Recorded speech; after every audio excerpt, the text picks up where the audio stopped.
अनकही अनसुनी कहानियां जानिए गाज न्यूज के संग। और आप देख रहे हैं गाज न्यूज। एक तरफ तो हुकूमत साजी के मराहल शुरू हो चुके हैं। एक दो दिन में वफाकी पीपल्स पार्टी और नून लीग वफाकी हुकूमत बना रही है, तो दूसरी जानब पंजाब और सिंध और दीगर जो सूबे हैं उनकी हुकूमतें और जो मुंतखब नुमाइंदे हैं तो वो हल्फ उठाएंगे। हल्फ बर्दारी की तकरीबन शुरू होने वाली है। मेरे ख्याल में कल तो पंजाब की है और सैटरडे को जो है वो सिंध असेंबली में और हल्फ बर्दारी तकरीब हो रही है। तो ये मराहल शुरू हो गए हैं। तो हम आज की व्लॉग में एक बात अहम जो उससे पहले भी हम कई मरतबा कर चुके हैं अपने व्लॉग्स में, इस मामले पे बहुत सी मरतबा इंडिकेट कराते आए हैं कि पीपल्स पार्टी का फोकस या पीपल्स पार्टी की तरजीह पीटीआई क्यों थी, जबकि इलेक्शन जो मुहिम चल रही थी, इलेक्शन के ज़माने में इलेक्शन की जो कैंपेन चल रही थी, तो उस ज़माने में बिलावल भुट्टो जरदारी समेत पीपल्स पार्टी की अक्सर क़यादत नून लीग के खिलाफ सख्त मौक़िफ़, ख़ास तौर पर बिलावल भुट्टो जरदारी का सख्त मौक़िफ़ था और बार बार उसको नवाज शरीफ और शहबाज शरीफ को नाम लेकर उसकी कारकर्दगी और पीडीएम के जो नाकामी है, पीडीएम के जो महंगाई और जो भी चीज़ें वो नून लीग के खाते में डालने के समेत मुसलसल नून लीग पे सख्त तनकीद कर रहे थे। उसके बावजूद जो उस बार एक से कई मरतबा सिंध समेत पंजाब और दीगर जलसों में उन्होंने मुस्लिम लीग से साथ हुकूमत बनाने या मुस्लिम लीग के साथ इत्तेहाद करने के हवाले से सख्त मुखालफत की थी और बिलावल भुट्टो हमेशा ये कहते थे, और बल्कि ये रावंड में एक बड़ी अस्पताल खुलवाने और नवाज शरीफ साहब को कह रहे थे कि आपको अब बाहर जाने वफाक में वो हुकूमत बनाएंगे, वो जो वज़ीर आज़म बनेंगे तो आपको बाहर इलाज के लिए जाने की ज़रूरत नहीं पड़ेगी। तो वही पीपल्स पार्टी या वही बिलावल भुट्टो जरदारी आज नून लीग के साथ बैठा है और इस ऐसी क्या सूरत हाल या ऐसी क्या मजबूरी आई कि बिलावल भुट्टो जरदारी साहब ने सरेंडर किया या पीपल्स पार्टी ने नून लीग की तरफात बढ़ाया, जबकि इलेक्शन मुहिम या इलेक्शन कैंपेन के ज़माने में तो सख्त बयाना बिलावल भुट्टो जरदारी या पीपल्स पार्टी का नून लीग के खिलाफ था। तो मौलाना फजल रहमान और पीटीआई के खिलाफ इतनी सख्ती नहीं थी। खुसूसन पीटीआई के हवाले से बिलावल भुट्टो जरदारी का बयान या मौक़िफ़ इंतहाई नरम था और बार बार यही कह रहे थे कि वो हुकूमत में आएगा, जब वो वज़ीर आज़म बनेगा तो वो सियासी कैदी, इसका सियासी कैदी का हम हमेशा ये समझते आए हैं और इसका जिक्र भी करते रहे हैं कि वो बिलावल भुट्टो जरदारी या पीपल्स पार्टी पीटीआई के वोट कैप्चर करने के लिए, उसको अट्रैक्ट करने के लिए, पीटीआई के कारकुन या फॉलोअर को अट्रैक्ट करने के लिए वो बार बार सियासी कैदियों को आज़ादी के हवाले से बात कर रहे थे। तो वही पीपल्स पार्टी या वही बिलावल भुट्टो जरदारी साहब ने सख्ती से जो जिसके खिलाफ बातें कर रहा था आज के वो उसके गोद में बैठे उससे सरेंडर किया है और उससे इत्तेहाद किया है और उसके साथ हुकूमत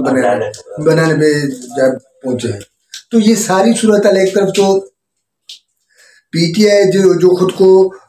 इस इंतहाई साफ सुथरा और दूसरी जमातों को चोर कह रही थी और पीटीआई के कहा यह जा रहा है कि पिछले 5 साल में या पीटीआई की जो केपी के में जो हुकूमत थी उसमें तकरीबन 95 अरब रुपए खर्च किए थे, जो करप्शन की मद में कहा जा रहा है कि वो महंगाई बढ़ाई थी और 95 अरब रुपए ज़्यादा खर्च किए हैं, जिसको वो मोस्टली करप्शन के हिस्से में चले गए हैं। तो पीपल्स अपनी पीटीआई एक तरफ तो नून लीग और पीपल्स पार्टी और मौलाना फजल को चोर कर रहे थे, तो खुद पीटीआई की हुकूमत 95 अरब रुपए के करप्शन में मुलव्वस या उतने बड़े कर्जे लिए हैं तो उसमें हुए। तो इसी तरह तकरीबन 30 गुना ज़्यादा वफाक में उसके कर्जे आए हैं, जो 30 अरब से ज़्यादा वो जो है वो वफाक में उसके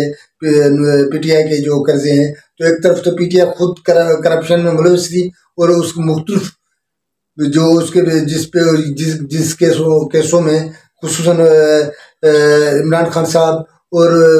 बुशरा बीबी ने जिसमें सज़ा भी आई है, तो उस वही इमरान खान खुद को जो साफ शफाफ और बिल्कुल ईमानदार कह रहे थे, तो दीगर जमातों को चोर कह रहे थे और उनको हाथ उठाए गए थे, उन पे हाथ खड़े किए गए जा रहे थे कि पीटीआई के सिवाय बाकी जो सियासी जमातें वो चोर हैं। तो एक तरफ तो हम जो पहले बात कर चुके हैं कि सिविल में जो जो पूरा फोकस ये है कि पीपल्स पार्टी और पीटीआई जिनके एक दूसरे से नरम गोशे बन रहे थे, बातें हो रही थी, जो जैसे ही पीटीआई ने 90 से ज़्यादा तकरीबन 107 है मेरे ख्याल में आज़ाद उम्मीदवार, जिसमें ज़्यादातर पीटीआई हिमायती आज़ाद उम्मीदवार हैं, उससे इतनी अक्सरियत से सीटें नशस्तें लेने के बाद पीटीआई अपने मौक़िफ़ में तब्दीली आई और वही हार्ड जो सख्त मिजाज जो इमरान खान साहब या उसके पीटीआई की क़यादत या कारकुन जिस सख्त मिजाज में थे, उनका वही मिजाज वही उस बयाने पे खड़े आगे हार्ड पोजीशन चले गए। तो एक तरफ तो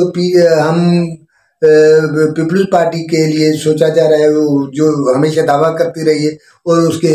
फॉलोअर्स और उसके जो चाहने वाले वो कह रहे थे कि पीपल्स पार्टी जमहूरी पार्टी है, जमहूरियत को सपोर्ट रहे, तो हम उससे माजी की कुर्बानियाँ जो मोहतरमा बेनज़ीर तक तो उसकी जो चीज़ें हैं वो तो एंटी एस्टेब्लिशमेंट एंटी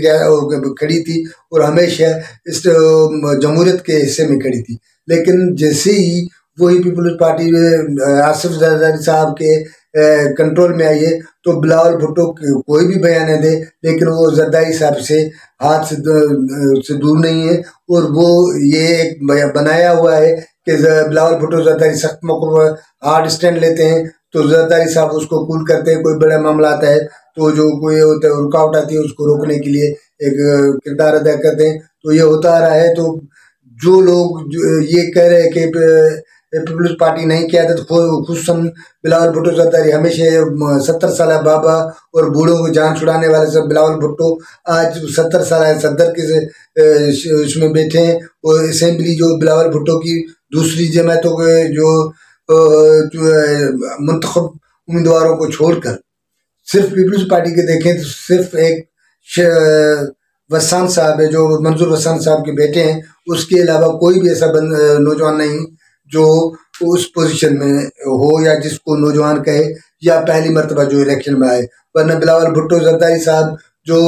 नई क़यादत नए खून और जो जवान क़यादत की बातें कर रहा था, वो बूढ़ों के गोद में बैठे। वो एक तरफ तो जब इलेक्शन से पहले इलेक्शन मुहिम में जब चल रही थी, इलेक्शन कैंपेन जब चल रही थी, तो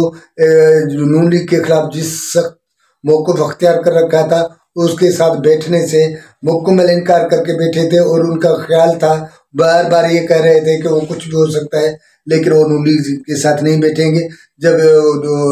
पीटीआई उनको रद्द किया और उसकी ये ज़हन में था कि पीटीआई उसके साथ आएगी, लेकिन पीटीआई ने उनको वही करप्ट करके हाथ मिलाने से इनकार कर दिया। तो वही पीपल्स पार्टी और बिलावल भुट्टो नवाज शरीफ और नून लीग के हाथ गोद में बैठे। और हम ये बावजूद इसके के जो बातें हुई हैं, जो इत्तेहाद के लिए जो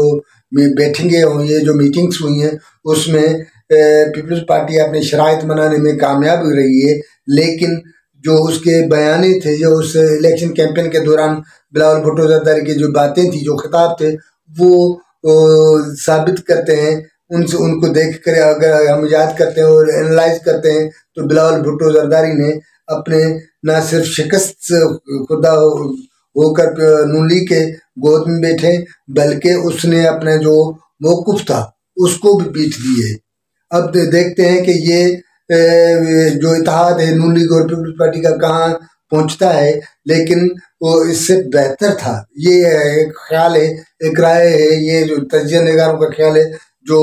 पीपल्स पार्टी और नून लीग का जो इत्तेहाद होने जा रहा था 2 साल विद काबीना, पूरी काबीना पीपल्स पार्टी की थी, 3 साल पूरी काबीना नून लीग की थी। अगर इस अंदाज में हुकूमत करते तो जाहिर है जिसके हिस्से में जो गुनाह आता तो वो उसके उनके गिने जाते। अब तो ये जब पीपल्स पार्टी और PDM-2 की जो हुकूमत बनी हुई है, अब पीपल्स पार्टी काबीने का हिस्सा बने या नहीं बने, उसके बावजूद उसके गुनाह और सवाबों का बिल्कुल हिस्सा होगा। वैसे तो ये तय किया हुआ है कि पीपल्स पार्टी काबीने का हिस्सा बनेगी। अब देखते हैं, ये कबल वक्त है, देखते हैं कि आगे सूरत हाल क्या बनती है। हमारा व्लॉग आपको अच्छा लगे तो अपने दोस्तों के साथ शेयर करना और हमें अपनी राय से ज़रूर आगाह करना कि हम बेहतरी कैसे लाएं।